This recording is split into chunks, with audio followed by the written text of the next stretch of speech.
अस्सलामुअलैकुम नाजरीन, बेबाक में खुश आमदीद। मैं हूँ महविश तबस्सुम और सीनियर सहाफ़ी, सीनियर तज्ज़ियाकार खुशनूद अली खान साहब आज मुझे लाहौर स्टूडियो से ज्वाइन कर रही हैं। अस्सलामुअलैकुम खुशनूद साहब।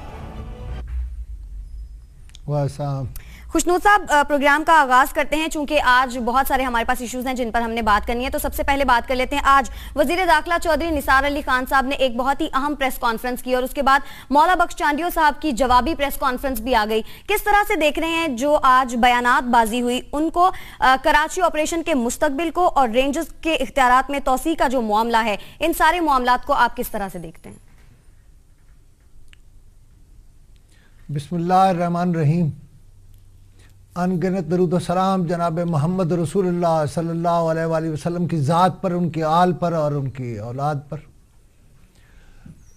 मैंने चौधरी निसार अली ख़ान की प्रेस कॉन्फ्रेंस नहीं सुनी। मैं रास्ते में था स्टूडियो आते हुए, लेकिन मैंने मौला बख्श चांडियो साहब के कुछ टिकर्स पढ़े। सही। और मुझे हैरानी हुई कि ऐसे लगता है मौला बख्श चांडियो किसी अलग मुल्क के मुशीर इत्तलाआत हैं। अच्छा। वो कहते हैं कुछ लोगों को पुरसकून माहौल और जमहूरियत अच्छी नहीं लगती, और दूसरा वो कह रहे हैं कि पहले मुल्की इदारों का एहतसाब होना चाहिए। तीसरी बात वो कह रहे हैं कि चौधरी निसार अली खान सियासी मफादात का खेल कराची में नहीं खेलें। बिल्कुल। और एक और धमकी भी दी है उन्होंने कि चौधरी साहब जो वीडियो है आप चला दें। मेरा सवाल है मौला बख्श चांडियो साहब से, चांडियो साहब आपके इल्म में कौन सी वीडियो है? अगर आपके इल्म में है तो सिंध सूबा है, चला दें आप खुद, बजाय इसके कि आप चौधरी निसार अली खान को मौका दें। बिल्कुल। और दूसरा, ये आपने जिन इदारों की बात की है, आप अफवाज पाकिस्तान की अगर बात कर रहे हैं, मेरे इल्म में है कि एक वर्किंग जर्नल बलूचिस्तान से, उसके साथ जो कुछ फौज ने किया आपको फिर गिला नहीं करना चाहिए।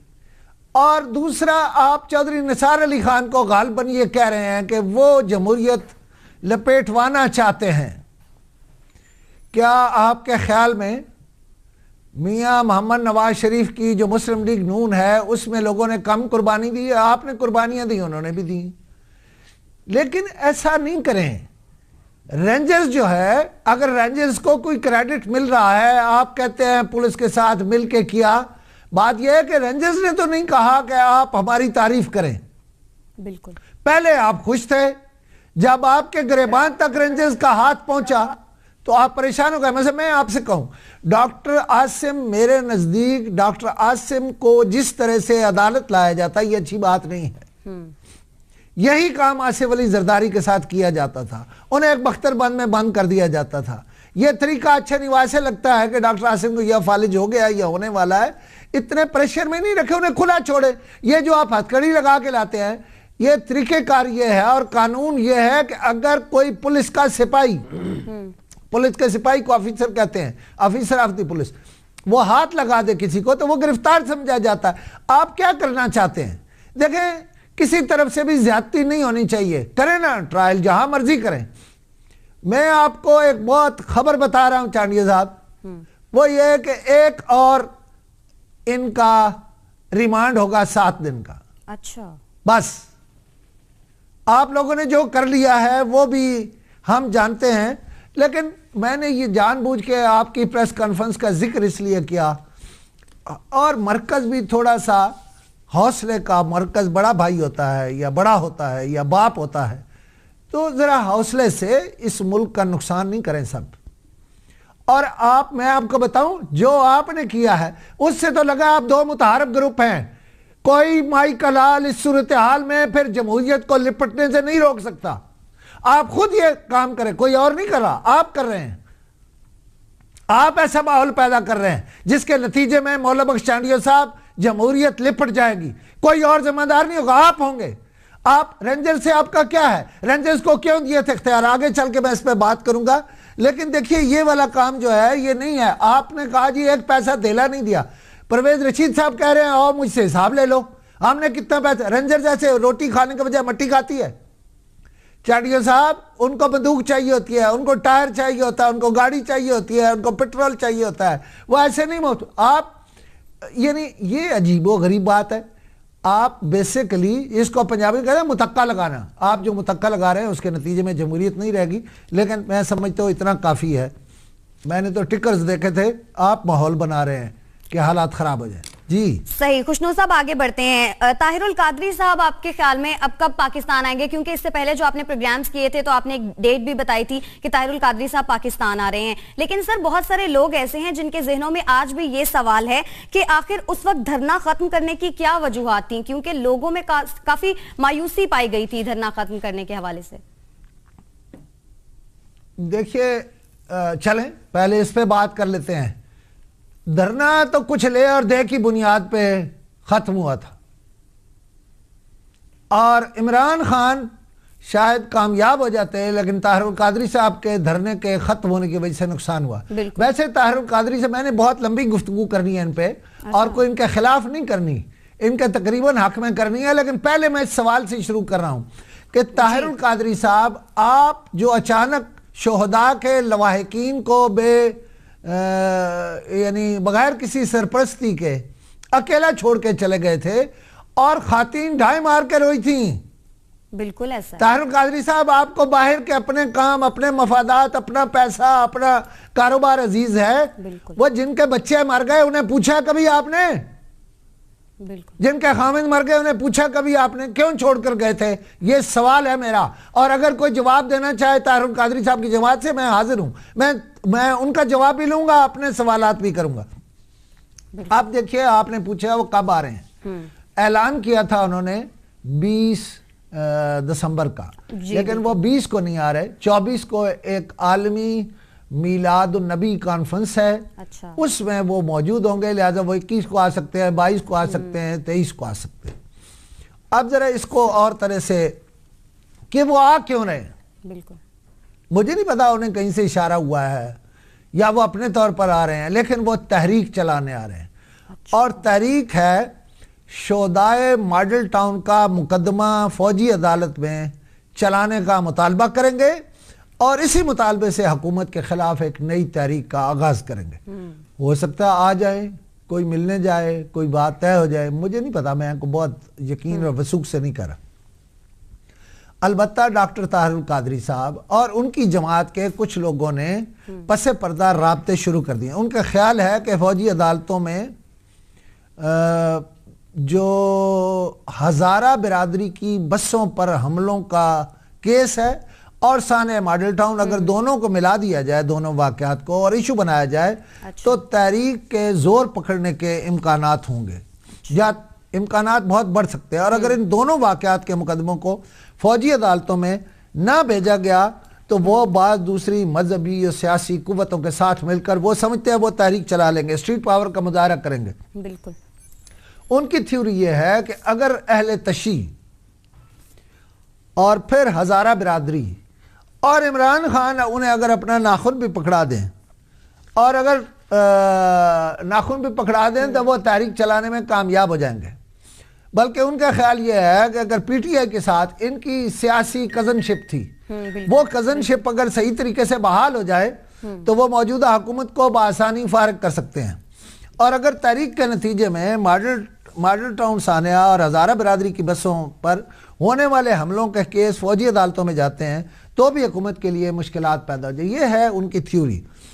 इस हवाले से जनाब ताहिरुल कादरी की नज़र साने सफूरा पर है, जिसके बारे में सिंध हुकूमत ने GHQ को ख़त लिखा था, और के साने सफूरा जो है वो ट्रायल हो फौजी अदालतों में। और कल बल्कि पहले ये बता दूं, इसमें बोरी बिरादरी के 45 लोग शहीद हुए थे। इसको फौजी अदालत में मुंतकिल करने की कल मंजूरी दी है जनाब चौधरी निसार अली खान साहब ने। अच्छा। जो मुल्क के वज़ीर दाखिला हैं। बिल्कुल। ये जो सारी सूरत हाल है, इसमें मेरा सिर्फ एक सवाल है कि मॉडल टाउन के मुकदमे को फौजी अदालत में चलाने के लिए पंजाब हुकूमत तो खत नहीं लिखेगी ताहिरुल कादरी साहब। बिल्कुल। सिंध हुकूमत ने तो लिख दिया साने सफूरा पर।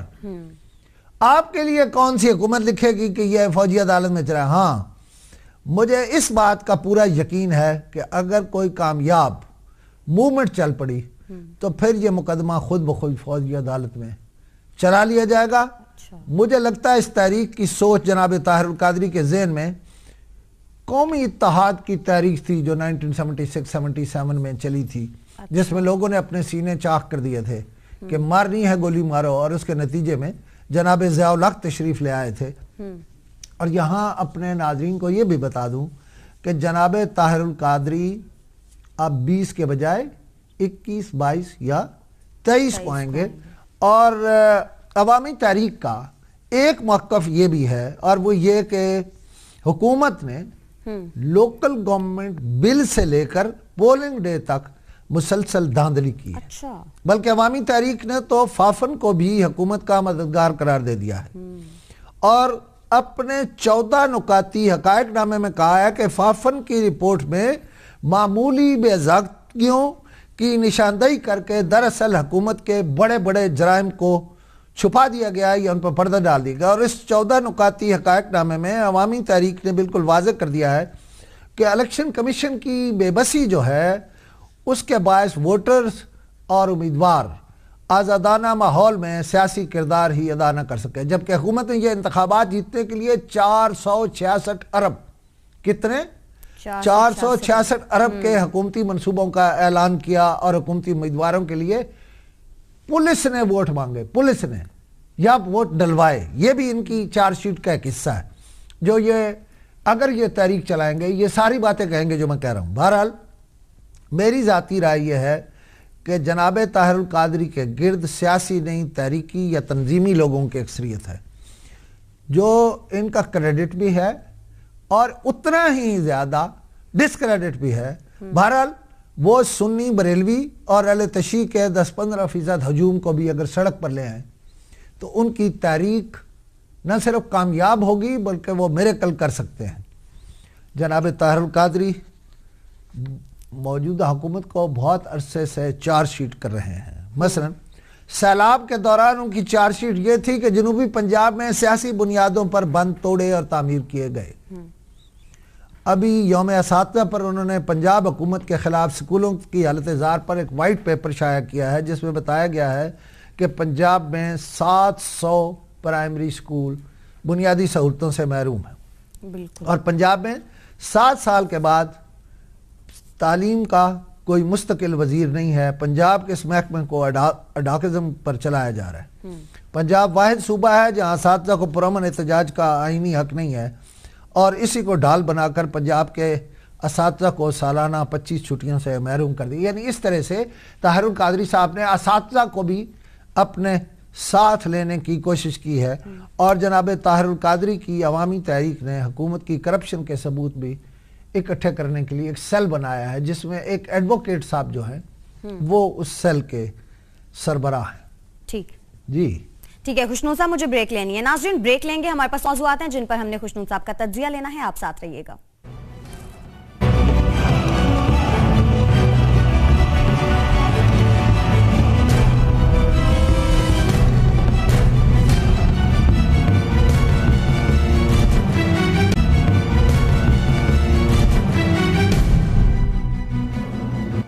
ब्रेक के बाद एक बार फिर से आपको खुशामदीद कहेंगे। मजीद मौज़ूआत की जाने बढ़ते हैं। खुशनूर साहब, ये जो लाहौर हाई कोर्ट ने जिन सियासी और दीगर अहम शख्सियात से कहा है कि वो अपने जो असासे हैं वो बैरून मुल्क से वापस पाकिस्तान लेकर आए, वो कौन कौन सी शख्सियात हैं और क्या आपके ख्याल में वो शख्सियात अपने असासे वापस ले आएंगी?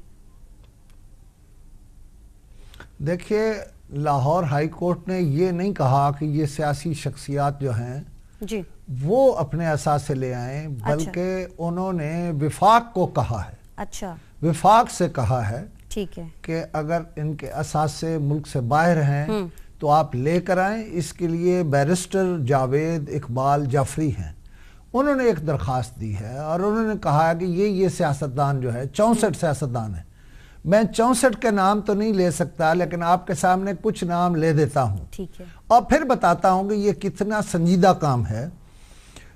पहली बात तो यह है कि लाहौर हाई कोर्ट ने आखिरी मौका दिया है वफाकी हुकूमत को कि वो इन हजरात के असासों के बारे में रिपोर्ट दें। और ये कौन कौन है?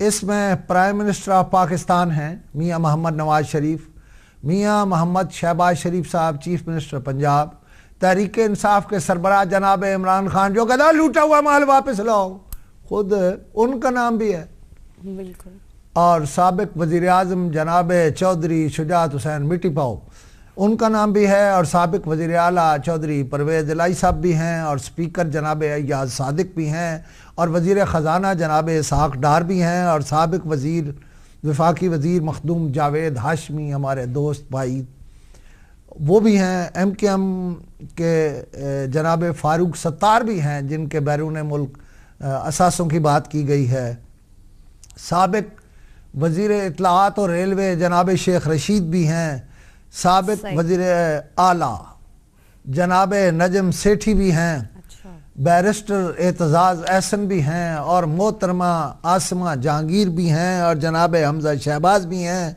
और जनाब शाहिद खाकान अब्बासी भी हैं, और जनाब राना तनवीर भी हैं। ये 64 शख्सियात हैं, पॉलिटिकल ब्यूरोक्रेट्स और दीगर शोबों से इनका ताल्लुक है।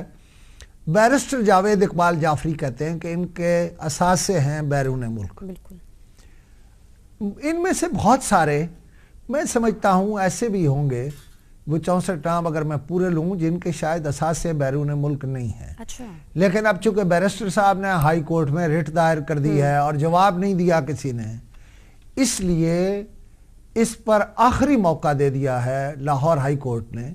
मैं हैरान हूँ वैसे, इनमें मसलन मोहतरमा आसमा जहांगीर हैं, वो कानून को जानती हैं, उनका सुप्रीम कोर्ट ऑफ पाकिस्तान में अपना एक ग्रुप है, सिर्फ एक शख्स है जो वापस लौटा है, जिनका वकील अदालत में पेश हुआ, और वो हैं बैरिस्टर एतजाज़ एहसन, जिनके वकील ने कहा है कि बैरिस्टर एतजाज़ एहसन साहब ने अपने असासे डिक्लेयर कर दिए हैं कौमी असम्बली और सेनेट में। बहरहाल दरख्वास्त की ज़रा एक बात थोड़ी सी और भी सुन लें, मैं समझता हूँ बाकियों को भी, एक तो अगर नहीं है उनका एहसास से तो उन्हें जाना चाहिए।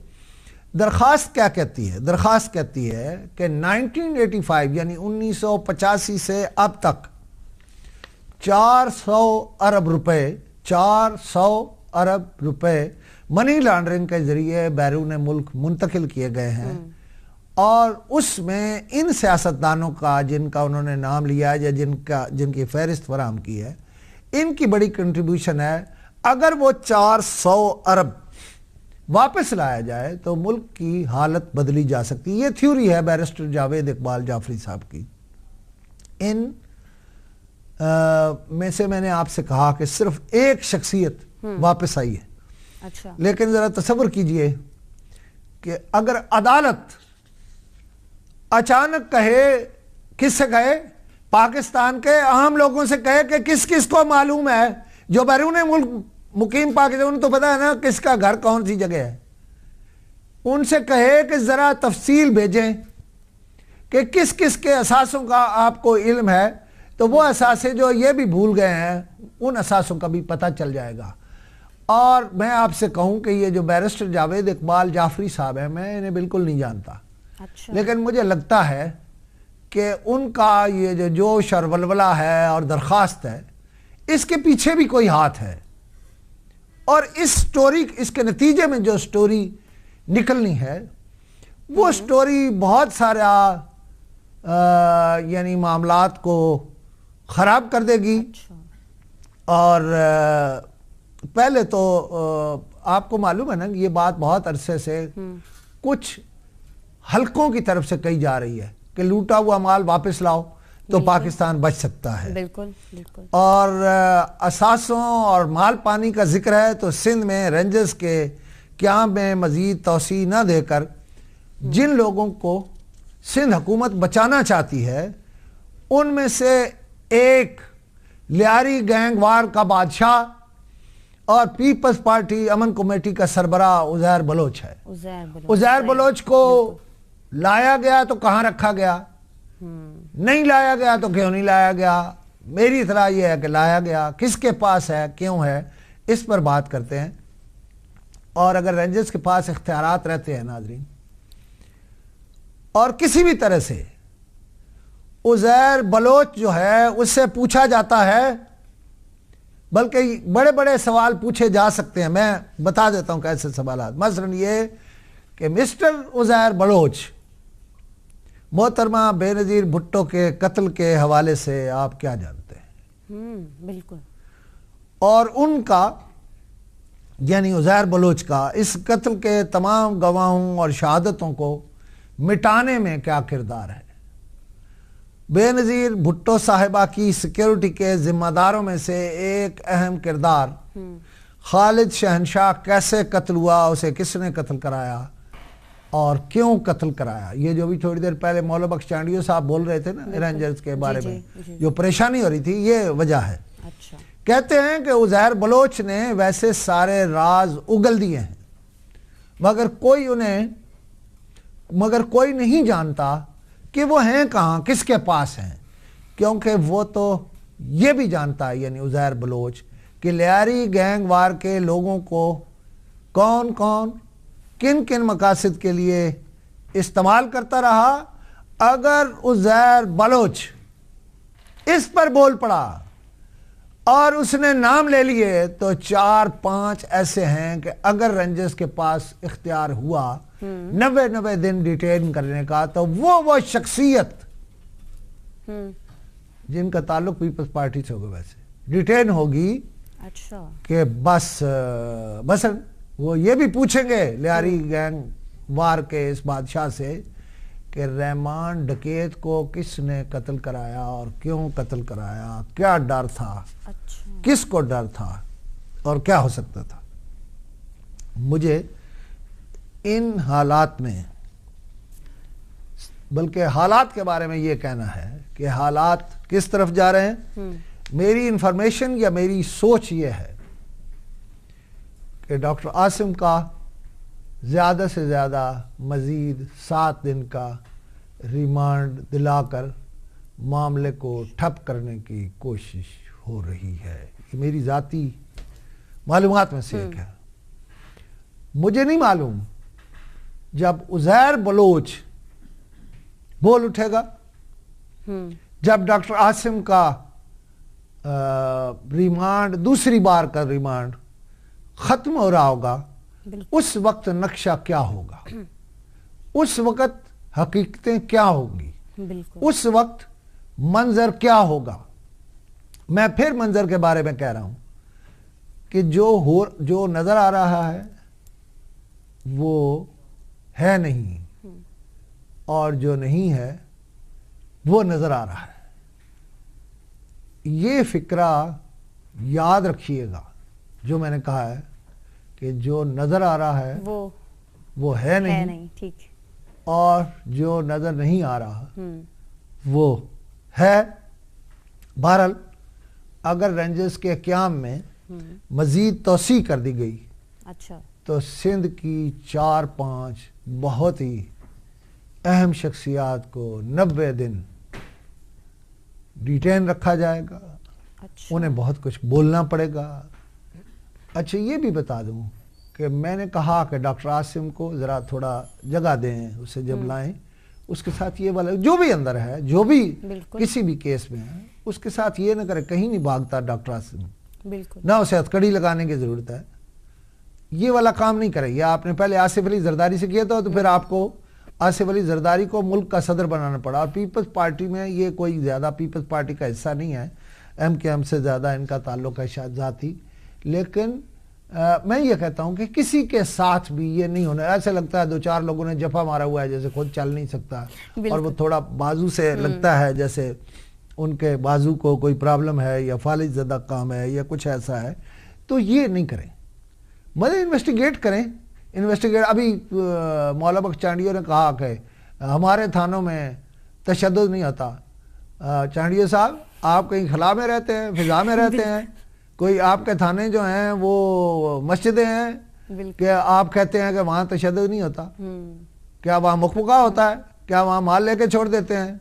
जब मैं गुफ्तगू करना शुरू किया, अच्छे आदमी है वैसे मौला बख्श चांडियो साहब, बड़े मज़े के आदमी है, बड़ी खूबसूरत गुफ्तगू करते हैं और बड़े सिंसियर हैं पीपल्स पार्टी के साथ। अच्छा। लेकिन जिस कज़िये में उन्हें डिफेंड करने पर लगा दिया है, मौला बख्श चांडियो साहब को मेरा एक मशवरा है कि ये जिन मौजूआत पर आप पीपल्स पार्टी को डिफेंड करना कर रहे हैं, ये करने के लिए आपको लाया गया है। ये वो काम है जो डॉक्टर कयूम सुमरो को दे देना चाहिए। इसलिए उसे दे देना चाहिए कि उसने जो किया है, अगर उसमें थोड़ा सा कीचड़, मैंने चीचड़ कहा है, वो चिचड़ होता है, तो वो अगर डाल दिया जाएगा तो उसे उसकी ज़ात को कोई फ़र्क नहीं पड़ेगा। आप अच्छे आदमी हैं, नीट क्लीन आदमी हैं, खूबसूरत आदमी हैं। तो मैं आपको ये बता रहा था कि 4-5 लोग और जाने वाले हैं, और शायद मेरा ये दोस्त जो है डॉक्टर कयूम सुमरो, कनाली के सूटों वाला और 1.5 लाख की टाई वाला, इसकी भी शायद बारी आ गई है। वक्ती तौर पर इन्होंने जोर लगाया है और ये बराह रास्त वो करने लगे हैं, लेकिन रेंजर्स के क़याम में वफाकी हुकूमत खुद तौसीक कर सके। ये बात ज़रा मुझे मुकम्मल करनी है। उस सूरत में रेंजर्स को 90 दिन किसी को तहवील में रखने की इजाज़त नहीं होगी, इख्तियार नहीं होगा, क्योंकि इन शख्सियात के रेंजर्स की तहवील में जाने से सिंध हुकूमत की जान रेंजर्स के हाथ में चली जाएगी। अब आप वक्फा लेना चाहती हैं तो जरूर। बिल्कुल खुशनूर साहब, मुझे ब्रेक लेंगे, ब्रेक के बाद वापस आएंगे तो हमारे पास जो और टॉपिक्स हैं उन पर बात करेंगे। आप साथ रहिएगा।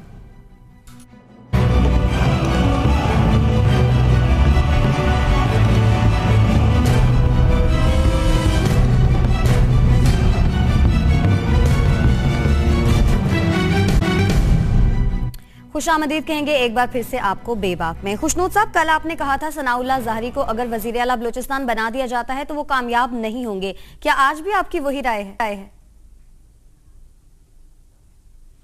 देखिए, मैंने कल कहा था, अगर उसे मैं सारा जो कुछ कहा था उसको एक फिक्रे में कहूँ तो मैंने कहा था कि सनाउल्लाह ज़ाहरी को चीफ मिनिस्टर बनाने का मामला बलूचिस्तान को पीछे ले जाएगा। अच्छा। आज एक फिक्रे का, बल्कि एक सवाल का इजाफा कर रहा हूँ। अच्छा। कि मुझे नहीं पता जमहूरियत क्या कहती है, या जमहूरियत क्या कहेगी, या जमहूरियत पसंद क्या कहेंगे।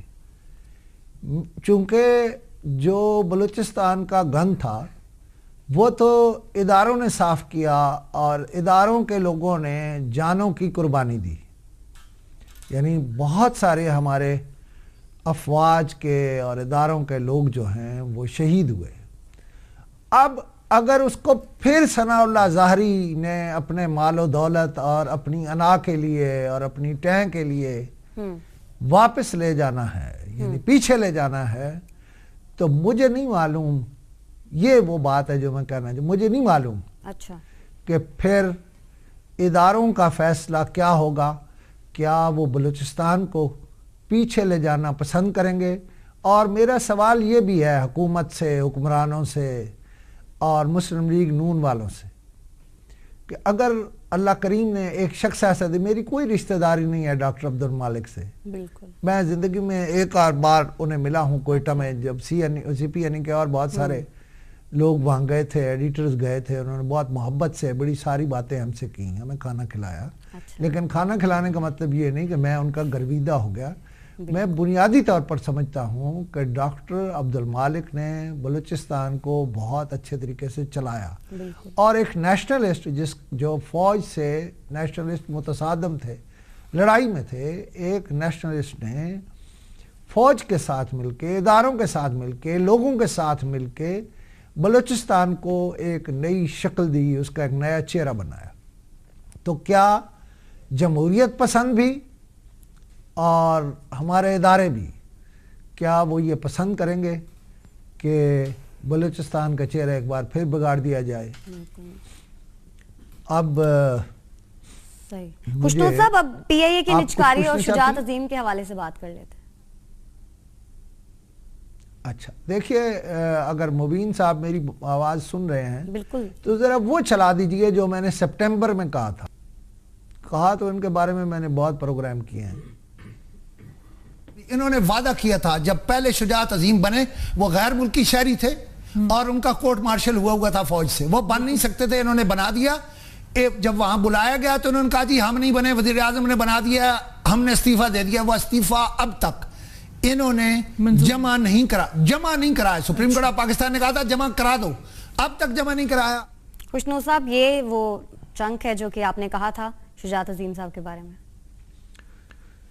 चले मैं आपको पता है इनके बारे में, वो हमारे नहीं है। मैं कहता था कि PIA को शुजाअत अजीम हो गए हैं, और आज कह रहा हूं ये शख्स PIA का गोरकुन है, गोरकुन।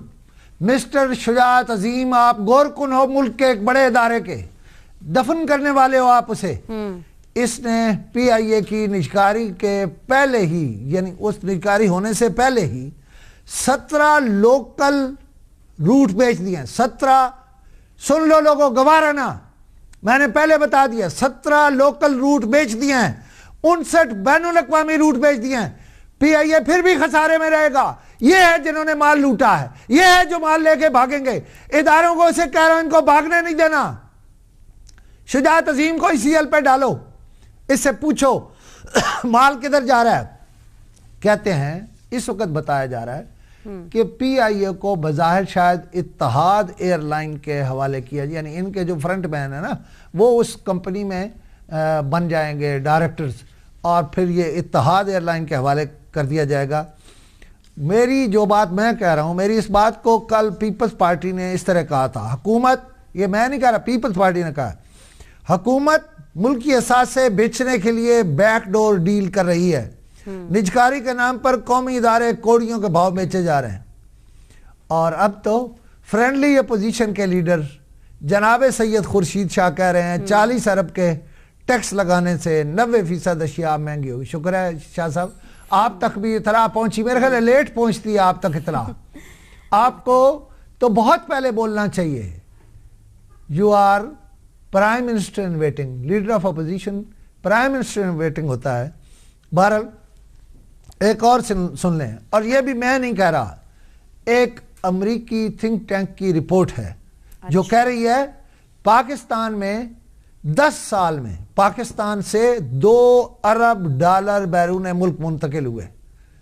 लूट रहे हैं ये सारे, पता है ना आप सब लोगों को, लूट के ले जा रहे हैं। अमरीकी कह रहे हैं 10 सालों में $2 अरब बैरून मुल्क पाकिस्तान से मुंतकिल हो गए, और सिर्फ 2010 में $72 करोड़ बैरून मुल्क मुंतकिल किए गए। ऊपर मैं जिक्र कर रहा था कि Syed Khurshid Shah friendly opposition leader हैं, मगर वो भी बिल आखिर, कहना ये चाहता हूं कि वो भी बिल आखिर बोल उठे हैं कि रेंजर्स के मामले को इशू बनाने से मुजरिमों को फायदा होगा। लेकिन शाह साहब, आप गौर नहीं कर रहे कि कराची में हुकूमत तो पीपल्स पार्टी की है, बिल्कुल, लेकिन जमीन सिंध हुकूमत की मंजी थले से खिसक रही है। शाह साहब, सिंध हुकूमत की मंजी थले से जमीन खिसक रही है। शायद बाबा जी कायम अली शाह ने कराची के ताजरों के लीडर शाहिद हुसैन का यह बयान नहीं पढ़ा कि रेंजर्स के ऑपरेशन ने ताजरों और दुकानदारों को तहफ़्फ़ुज़ फराहम करके शहर की तजारती सरगर्मियाँ बहाल की थीं। अब हम किसका दरवाज़ा खटखटाएं? बस सवाल करें। दरअसल खुर्शीद शाह और कराची के ताजरों का बयान मिलाकर पढ़ें तो मालूम होता है वही जो मैंने पहले कहा, ज़मीन सिंध हुकूमत की मंजी के नीचे से खिसक रही है। यह खबर भी बता दूं कि नैब ने जनाब इसहाक डार के असासों का बंद केस दोबारा खोल दिया है। अच्छा। और यह भी खबर बता दूं कि इसहाक डार साहब भी अड़े हुए हैं कि PIA की जो निजकारी है उसका ऑर्डिनेंस वापस नहीं होगा। शाराए आइन पर तामीर होने वाली बिल्डिंगें, सेंटोरस और असफा गोल्ड मार्क के बारे में CDA खुद कहता है अब कि तीनों केस नैब के पास हैं।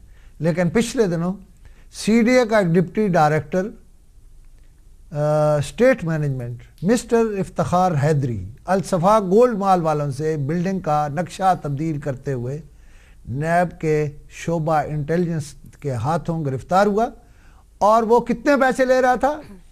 50 लाख। अच्छा। और अगर नहीं देखा जनाब चेयरमैन CDA ने, जनाब मारूफ अफजल ने और हमारे भाई अली अहमद आमिर ने, अच्छा, तो वो कल जाकर देखें असफा गोल्ड वाले 2 गैर कानूनी बिल्डिंगें तामीर कर रहे हैं।